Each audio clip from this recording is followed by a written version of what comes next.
Hello BTS to army, welcome to my channel. और मैं hope करती हूँ कि आपको ये स्टोरी पसंद आ रही होगी। जिमिन कहती है, नहीं बिल्कुल भी नहीं। थ्योंग कहता है, फिर तुम्हें थोड़ा सा दर्द देना चाहिए। थ्योंग उसके जख्म को दबाते हुए कह रहा था। जिमिन मुस्कुराती है और कहती है, तुम्हारे हर दिए गए दर्द को भी हमने अपने सीने से लगा के रखा है। उसकी आंखों में पानी था और वो ये कह रही थी क्योंकि दर्द उससे सच में हो रहा था। थ्योंग जल्दी से हाथ उठा देता है और कहता है, जिमिन अगर तुम म्योन की कातिल साबित हो गई ना तो यहाँ से प्लीज़ भाग जाना। तुम्हारे साथ मैं बहुत गलत करूँगा। जिमिन कहते हैं, कभी भी नहीं। तुम्हें छोड़कर खुद भाग जाऊँ ये तो कभी भी नहीं होगा। अगर तुम्हें दर्द देना है तो तुम मुझे दे सकते हो, तुम्हें हक है, लेकिन खुद से दूर कभी मत करना और ना ये सोचना कि मैं कभी भी तुम्हें छोड़कर चली जाऊँगी। थ्योंग खामोशी से जिमिन के चेहरे की तरफ देखता है, कहता है, तुम पागल होती जा रही हो दिन ब दिन। जिमिन कहती है, बस तुम्हारी मेहरबानी है। जिमिन हल्की से मुस्कुरा रही थी। थ्योंग कहता है, बहुत मज़ा आ रहा है ना तुम्हें। जिमिन कहती है, ज़ख्म मुझे दिए गए हैं, दर्द मुझे हो रही है, चेहरा तुम्हारा लाल हो रहा है। ये अजीब है।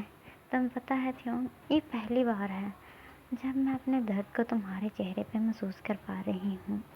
तुम्हारी आंखों में खुद के लिए एहसास देख पा रही हूँ। थ्योंग शौक था क्योंकि हमेशा वो अपनी ये फीलिंग्स छुपाया करता था, लेकिन आज मैंने ये फीलिंग्स देख ली थी। इतने में ही थ्योंग को एक फ़ोन आता है जिसको बताया जाता है कि उसके बिजनेस में कुछ प्रॉब्लम हो चुकी है। थ्योंग को जल्दी से अपनी कंपनी वापस आना होगा। थ्योंग कहता है, जिमिन मुझे कुछ सी काम के लिए जाना है। तुम्हें पता है मेरे बिजनेस में थोड़ी सी प्रॉब्लम हो गई, जाना होगा। जिमिन को बहुत ज़्यादा डर लग रहा था। जिमिन थ्योंग को हक करती है और कहते हैं, नहीं आप नहीं जाएं प्लीज़, मेरा दिल बहुत ज़्यादा घबरा रहा है।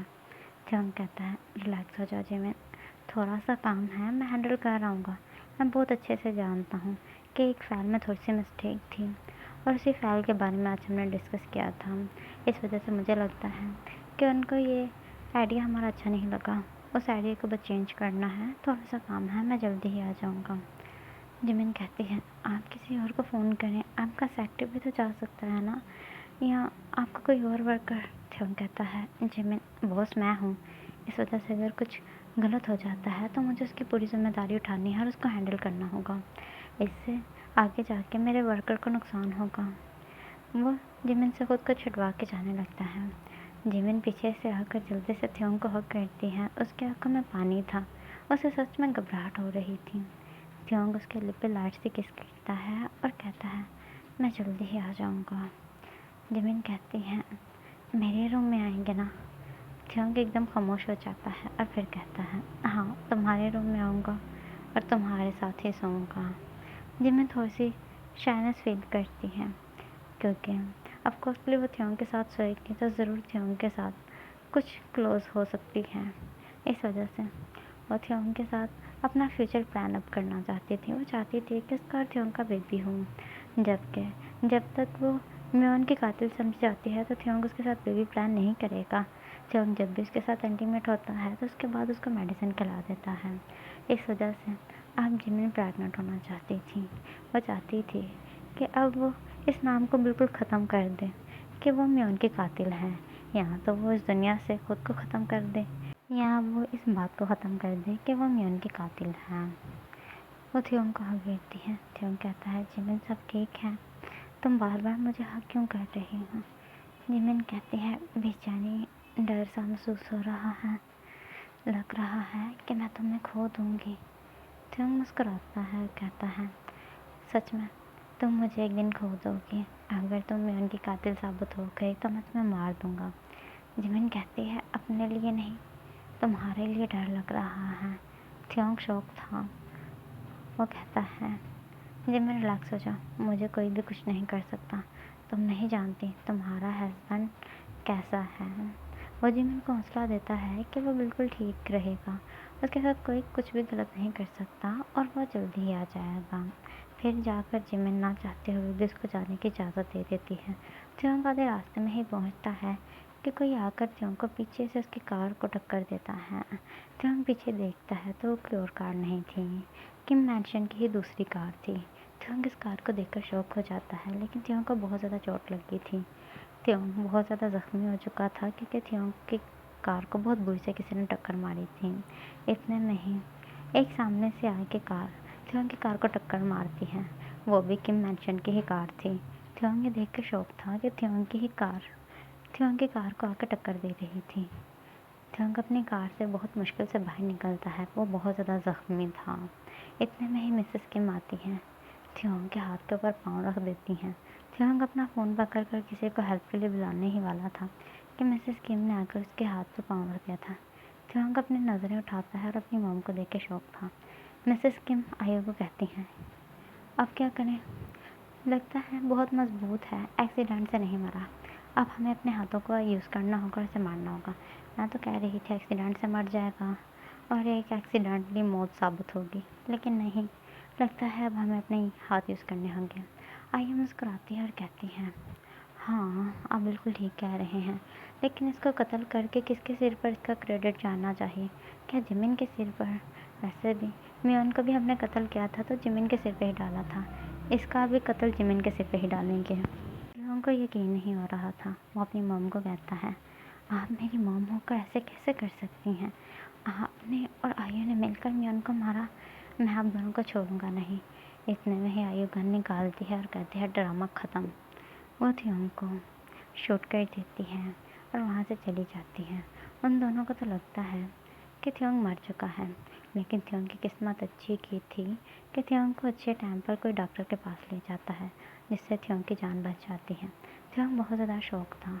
वो नहीं चाहता था कि जिमिन पर अब उसके कत्ल का इल्ज़ाम आए, लेकिन वो कैसे जिमिन को बचाता, क्योंकि वो जानता है कि जिमिन के साथ उसने इतना गलत किया है। हालांकि जिमिन ने कुछ भी नहीं किया, उसने जिमिन को इतना टॉर्चर किया है कि जिमिन अब उससे नफरत करती होगी।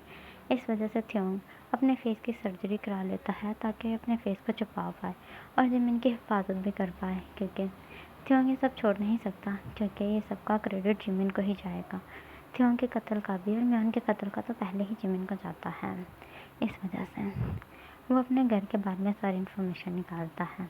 मिसेस किम और आयु दोनों ही मिलकर जिमिन को उस घर में बांध कर रखते हैं और ये चीज़ों से मनवाने की पूरी कोशिश कर रहे थे कि वो त्योंग के कत्ल को अपने सिर पर ले लें। जिमिन जो बहुत ज़्यादा रोती है, उसे त्योंग के कत्ल पर यकीन ही नहीं होता। वो ये चीज़ मानना ही नहीं चाहती थी कि त्योंग मर चुका है, जबकि आयु और मिसेस किम उसको रोज़ ही मारा करते थे और खाने के लिए भी कुछ नहीं दिया करते थे। ऐसे कहा करते थे कि तुमने त्योंग के कत्ल को अपने सिर पे लेना है। प्लीज़ त्योंग की बॉडी को ढूंढने में बहुत अच्छे से बिजी थी, क्योंकि त्योंग की बॉडी उनको नहीं मिली थी। इस वजह से ये चीज़ बिल्कुल प्रूफ नहीं हो सकती थी कि त्योंग का कत्ल हुआ है। लेकिन मिसेस किम और आयु इस चीज़ को बार बार बताने की कोशिश करती थी सबको कि त्योंग का कत्ल हो चुका है, क्योंकि वो तो जानती थी कि उन दोनों ने मिलकर त्योंग को भी कत्ल कर दिया है। त्योंग जैसे ही सुनता है तो कहता है, मैं अपने घर वापस आऊँगा और अपनी मॉम को और आयु को साथ डलवाऊँगा और जिमिन को आज़ाद कर दूँगा। इतने में ही त्योंग का सेकंड हैंड, जो त्योंग का एक फ्रेंड भी है और त्योंग से बहुत ज़्यादा प्यार करता है, उसने ही त्योंग की जान बचाई थी। वो कहता है, लेकिन सर आप जिमिन मैम के सामने नहीं जाएंगी, वो घर में बहुत ज़्यादा रोती हैं, तरस रही हैं आपको देखने के लिए। त्योंग कहता है, क्या जब उसको पता चलेगा कि उसने मियोन का कत्ल नहीं किया और मुझे ये बात पता है और मैंने उसको दिन ब दिन इतना टॉर्चर किया, तो तब भी वो मेरे साथ ऐसे ही रहेगी? सेकंड हैंड कहता है, मुझे पूरा यकीन है जिमिन मैम आपसे बहुत ज़्यादा प्यार करती है, वो आपको माफ़ कर देगी। त्योंग कहता है, नहीं, वो मुझे कभी भी माफ़ नहीं करेगी। तुम जानते हो मैं उसके साथ क्या क्या करता था? मैं उसको बहुत ज़्यादा मारा करता था और फिज़िकली उसको बहुत ज़्यादा यूज़ किया करता था। घर में इतने ज़्यादा मेट होने के बावजूद उसको एक मेट की तरह ट्रीट किया करता था। घर के सारे काम उसे करवाया करता था। यहाँ तक कि मेरी मॉम अगर कुछ झूठ भी कहती थी और मुझे पता भी होता था कि वो झूठ कह रही हैं, फिर मैं जिमिन को उस चीज़ की सज़ा दिया करता था। क्या ये सब होने के बावजूद भी वो मुझे माफ़ करेगी? उसके जिस्म पर अभी भी मेरे दिए के हर एक मार्क मौजूद है। तुम पता है मैंने उसको बहुत बुरी तरह मारा है, उसके हाथ पाँव बांध कर उसको मारा है। जैसे कोई जानवरों के साथ ट्रीट करता है, मैंने बिल्कुल वैसे उसके साथ किया है, बल्कि उससे भी ज़्यादा बदतर। अब तो वह मेरे नाम से भी इस कदर नफ़रत करती होगी कि तुम अंदाज़ा भी नहीं लगा सकते। पहले वो मुझसे डरती थी तो मुझे ऐसे फ़ील करवाती थी कि जैसे मोहब्बत करती है, लेकिन अब तो उसको मेरा डर भी नहीं रहा होगा। और बात भी ठीक है, अब मैं उसको क्यों डराऊँ? क्योंकि जबकि मैं जानता हूँ कि उसने म्यून के साथ कुछ भी नहीं किया। मैंने उसको पूरा क्रेडिट दिया म्यून के कत्ल का, और उसके बाद बिना सोचे समझे उसे टॉर्चर भी किया। त्योंग की आँखों में पानी था। त्योंग ने अब अपना नाम जियोन जंगकुक रख लिया था और अपनी एक नई पहचान बना ली थी। उसने सर्जरी कराकर अपने फेस को बिल्कुल चेंज कर लिया था। अब वह जियोन जंगकुक था और उसको सब जंगकुक के नाम से जानते थे। त्योंग का सेकंड हैंड कहता है, लेकिन मिसेस किम आपको उस घर में बिल्कुल भी नहीं आने देंगी। त्योंग मुस्कुराता है और कहता है, क्यों नहीं आने देंगी? जब उनको पता चलेगा कि किम त्योंग ने अपनी सारी प्रॉपर्टी जियोन जंगकुक के नाम कर दी है, तो फिर उनको मजबूरन मुझे आने देना होगा और मैं उनके बीच रहकर उनके खिलाफ सबूत ढूंढकर उनको ज़िंदगी भर के लिए जेल में सड़ने के लिए छोड़ दूंगा और जिमिन को आज़ाद कर दूंगा। वैसे भी मेरी जितनी प्रॉपर्टी थी मैंने हाफ जियोन जंगकुक के नाम पे कर दी हुई है। बस उस घर की बात है तो वो भी जियोन जंगकुक के नाम कर दूंगा। तुम बिल्कुल रिलैक्स रहो। मैंने रात को ही सब सोच लिया था कि मुझे क्या करना है। त्योंग को तकरीबन 1 हफ्ते से होश आई हुई है। 1 महीना हो गया है कि त्योंग अपने घर से दूर है। इस वजह से त्योंग ने पूरी प्लानिंग बना ली थी इस टाइम में।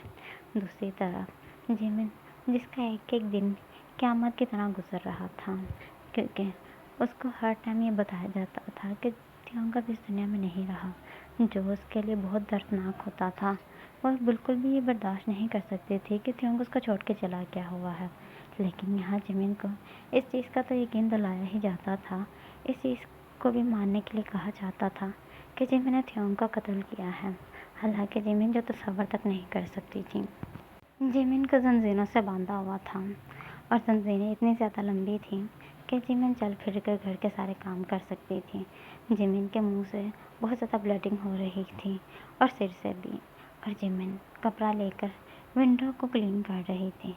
इतने में ही एक बहुत ज़्यादा खूबसूरत लड़का पैंट कोट में घर के अंदर एंटर होता है। वह जिमिन को देखता है तो उसकी आंखें थोड़ी सी रेड हो जाती हैं, उसे बहुत बुरा लगता है। जिमिन बहुत बुरी हालत में थी। जिमिन का क्लोथ चकाचक से फटा हुआ था। जंगकुक देखता है और कहता है, तुम कौन हो? क्या तुम इस घर की मेट हो? जिमिन उस लड़के को देखकर थोड़ी सी दूर हटती है और कहती है, आप कौन हैं? क्या मैं आपको जानती हूँ? जियोन जंगकुक कहता है, हाँ, मैं जियोन जंगकुक हूँ, किम त्योंग का दोस्त, और ये घर किम त्योंग ने मेरा नाम किया है। मैं अपने घर को देखने के लिए आया हूँ और यहाँ फालतू के लोगों को निकालने के लिए आया हूँ। मिसेस किम जैसे ही सुनती है कि वो त्योंग का दोस्त है और त्योंग ने घर उसके नाम किया है, वो जल्दी से आती हैं और कहती हैं, जंगकुक, तुम्हें पता है त्योंग अब इस दुनिया में नहीं रहा। उसकी आंखों में जूठा पानी था और वो ऐसे फील करा रही थी कि जैसे एक माँ ने अपना बेटा खोया है, हालांकि ये माँ ने खुद ही अपने बेटे को मारा था। जंगकुक कहता है, आंटी, मैं जानता हूँ आप बहुत परेशान हैं, लेकिन अब मैं कुछ भी नहीं कर सकता। काश कि मुझे टाइम पे पता होता तो मैं आपके बेटे को बचा लेता, लेकिन मुझे जैसे ही पता चला कि त्योंग की डेथ हो चुकी है और त्योंग अपनी सारी प्रॉपर्टी मेरे नाम कर गया है, तो मैं बहुत ज़्यादा परेशान हुआ। मिसेस किम कहती हैं, हाँ, तुम जानते हो हम पे क्या गुजर रही है। मिसेस किम इतने में प्रॉपर्टी के कागज़ बनवाती हैं और कहती हैं, जंगकुक, देखो, तुम हमारे दुख को कम तो नहीं कर सकते हो, लेकिन अब त्योंग की, जो उसने अपनी आखिरी अमानत तुम्हारे नाम की है, वो हमें दे दो ताकि हम उसको अच्छे से संभाल पाएँ।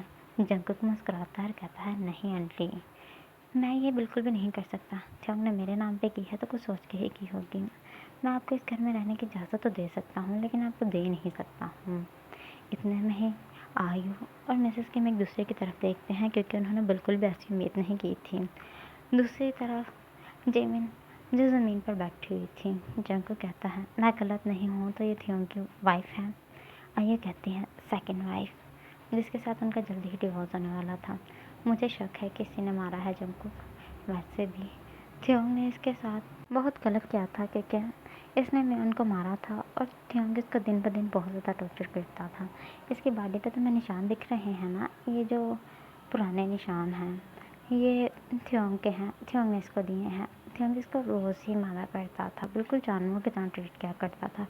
इसने इन सब चीज़ों से हटकर त्योंग को मारा है जिमिन रोती है और चीखती है और कहती है मैंने नहीं मारा था उनको, वो नहीं मरे, मुझे पता है मेरा तेज जिंदा है। जंकुक उसकी तरफ देखता है। जंकुक शौक था कि वो इतने यकीन के साथ कैसे कह सकती है। जिमिन कहती है मुझे पूरा यकीन है, मेरे साथ मेरा खुदा गलत नहीं कर सकता। अगर वो थ्योंग को ले लेगा तो मुझे भी नहीं छोड़ेगा। वो जानता है मैं अपने तेग के बगैर नहीं रह सकती हूँ। जंकुक कहता है ये क्या कह रही है। जंकुक थोड़ा सा शौक था। आयु कहती है थ्योंग की डेथ के बाद, मतलब थ्योंग को कत्ल करने के बाद और म्योन को कत्ल करने के बाद ये पागल हो चुकी है, कुछ भी बकवास करती है। इस वजह से हमने इसको बांध के रखा है। और तुम्हें पता है इसने खुद को इतना ज़्यादा ज़ख्मी भी किया है। जंकुक बहुत अच्छे से जानता था कि उसने खुद को ज़ख्मी नहीं किया, बल्कि मिसेस किम ने और आयु ने मिलकर उसको ज़ख्मी किया है, बस उसको पागल साबित करने के लिए। जंकुक को यूँ बताया जा रहा था। जंकुक कहता है क्या इसने खुद को इतना ज़्यादा ज़ख्मी क्यों किया। खैर, मैं जब ये ठीक होगी तो प्रॉपर्टी इसके नाम कर दूँगा। तब तक मुझे इसका ध्यान रखना होगा और इसे ठीक करना होगा। वैसे भी थ्योंग ने मुझसे प्रॉमिस किया था कि मुझे आप प्रॉपर्टी इसके नाम करनी है। इतने में ही आयु कहती है वो क्यों। थ्योंग मुस्कुराता है और कहता है शायद इसने टॉर्चर किया होगा, इस वजह से उसने डर के मारे कह दिया होगा। बाय डियर, अब उसने कहा है तो मुझे करना होगा। आयु कहती है मैं उसकी वाइफ हूँ, मेरे नाम करो। जंकुक मुस्कुराता है, कहता है मेरे पास थ्योंग की एक रिकॉर्डिंग है जिसमें थ्योंग बहुत अपने होशोहवास में कह रहा है कि जिमिन को प्रॉपर्टी देनी है और जिमिन और मैं इस प्रॉपर्टी के मालिक होंगे। इस वजह से मैं ऐसा नहीं कर सकता, क्योंकि अगर वो सबूत किसी और के हाथ लग गया तो मैं मुजरिम ठहराऊँगा, जो कि मैं नहीं चाहता हूँ। वो इतने में जिमिन के करीब आता है, अपने रुमाल से उसके ब्लड को क्लीन करने लगता है। आइए कहती हैं गवार है, घटिया है, थ्योंग की प्रॉपर्टी भी ये बर्बाद करेगी। जंकुक कहता है कंट्रोल। मैं नहीं जानता कि ये गवार है या घटिया है। फ़िलहाल मैं बस इतना जानता हूँ कि मेरे दोस्त की वाइफ है। जिमिन जंकुक के हाथ को खुद से दूर हटाती है, कहती है मुझसे दूर रहो। तुम्हें पता है मैं किम थ्योंग की वाइफ हूँ और मैं खुद के करीब किसी लड़के को बर्दाश्त नहीं कर सकती हूँ। ये कहकर वो वहाँ से जाने लगती है। जंकुक जिस जंजीर से वो बांधी हुई थी उसी जंजीर को पकड़कर उसको अपनी तरफ खींचता है और कहता है नाइस। तुम्हें पता है तुम बहुत अच्छे से बात करती हो, लेकिन अब किम थ्योंग नहीं रहा, तुम्हें अपने बारे में कुछ सोचना होगा। जिमिन कहती है मैंने अपने बारे में बस यही सोचा है कि मैं किम थ्योंग के साथ जीऊँगी और इसके साथ ही मरूँगी। इसके अलावा मैं कुछ भी नहीं सोच सकती। इतने में ही जंकुक उसकी जंजीर को खोल देता है और कहता है जाओ अपने रूम में रेस्ट करो, तुम बिल्कुल भी ठीक नहीं हो, तुम सच में पागल हो गई हो। जिमिन अपने रूम में आ जाती है। थोड़ी देर में ही जंकुक भी उसके रूम में आ जाता है। जिमिन कहती है तुम मेरे रूम में क्या कर रहे हो। जिमिन जो ड्रेस पहनी हुई थी वो एक शॉर्ट ड्रेस थी, क्योंकि थ्योंग ने उसके लिए ज़्यादातर ड्रेसिंग है कुछ इस तरह की ली थी जिसमें वो हॉट और ख़ूबसूरत दिखे, क्योंकि थ्योंग को वो बहुत ज़्यादा खूबसूरत दिखती थी और थ्योंग हमेशा अपनी मर्ज़ी के ही कपड़े से पहनाया करता था। जिमिन ने ब्लैकेट खुद पर ओढ़ते हुए उसको ये बात कही।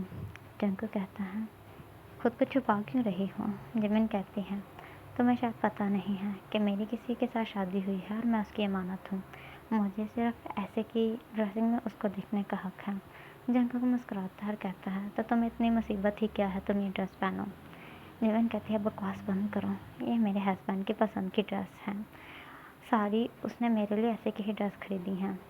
जंकुक कहता है क्यों, तुम्हारा हस्बैंड हमेशा हवस का शिकार रहता था, क्या वो तुम्हारे साथ हमेशा एंटीमेट और कुछ गलत करने के बारे में सोचता रहता था।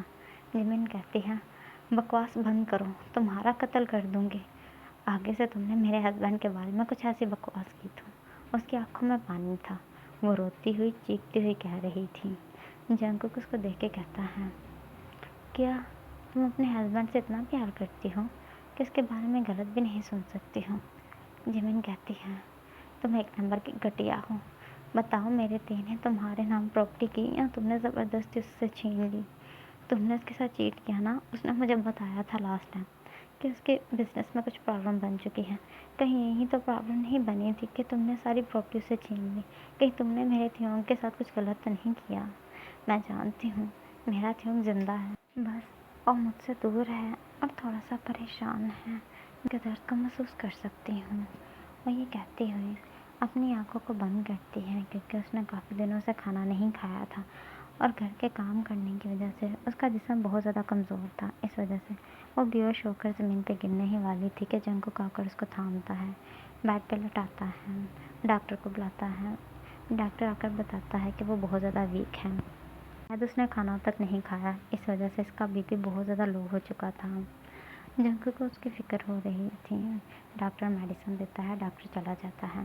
जंगकुक मिसेस किम की और आयु की बहुत ज़्यादा इंसल्ट करता है। वो उन दोनों को कहता है कि आप दोनों का काम था जिमिन का ध्यान रखना। जिमिन ने अपना हस्बैंड खोया है, इस वजह से वो कुछ ऐसे की हरकतें तो करेगी। आयु और मिसेस किम थोड़े से शॉक थे। आयु कहती है, ये थियोंग से इतनी ज़्यादा मोहब्बत क्यों करती है? ये पागल है, थियोंग ने इसे इतना तंग किया है, ये फिर भी थियोंग के लिए मर रही है।